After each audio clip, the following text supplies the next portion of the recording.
Hello folks, I apologize for the angle of this video. Obviously I am trying to protect myself somewhat. We are on the cusp of a multi-billion-dollar ecological disaster with Norfolk Southern.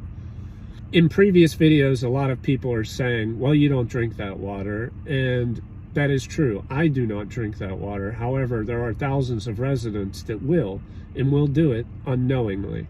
One thing that we need to pay attention to is the fact that every one of those streams feeds Beaver Creek, which feeds the Ohio River, which then feeds populations such as the city of Weirton. I am in the city of Weirton right now. The city of Weirton has, since discovering these chemicals, most likely in their water tanks from their pickup, have realized the water is not safe. I'm sure it was evacuated and a new source of water was found for its residents. The problem lies, how many thousands of people will run into these chemicals and never know about it? Will your community forget? Will your community not check properly? Will they not have the money or infrastructure to know? Is your community 50, 60 years old and you don't have the modern infrastructure? You know, there are plenty of places that will see damage from this water, whether you are drinking it, cooking with it, or showering in it. The leak is already here. The leak has been here. It doesn't matter that they're cleaning it up now. What has already passed should be the new question. At the end of this short talk, there will be roughly a 2 to 3 minute video that I have attempted to not edit in any way whatsoever so that you can see these results in live time. Guys, I'm a blue collar worker. I am not a lab technician. I'm not an environmental specialist. I am a guy that has grown up, lived, and owned property here my entire life, just like you.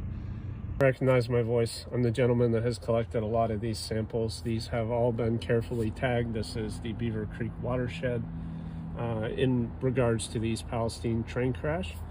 This sample I'm looking at today is from By Road. This is probably within about 2 to 3 miles of the train crash. This is the closest water that I was able to gather outside of the containment zone.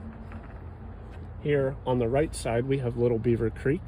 This is upstream from Beaver Creek before North Fork joins in. So this will be my clean sample of what our water should be.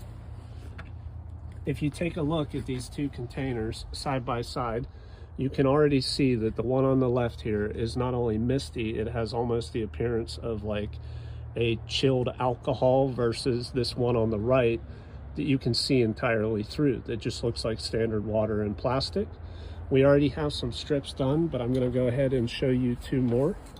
I want to record this in a continuous video so that there is no questionable doubt. This is a new strip picked at random. Dirty water. We're going to put it in the contaminated water, shake it to make sure that we get all the air bubbles out. This strip will go on the left side with the rest of the contaminated strips. The nice thing is that those ones have been cooking, so we have plenty of time to wait to see the results. This is clean water from Beaver Creek. This is what should be in our waterway. This is what our fish should be swimming in. Same test. So now if you look at all of my results here, on the left side, we have the contaminated water, in which you can see it is bleaching all of the color out of these squares, not so much actually changing what color they are, versus the right side. Look at how picture perfect these strips look. You can see that there is obviously something in this water in large quantity that is being hidden. Just go back to taking a look at these 2 containers and you decide.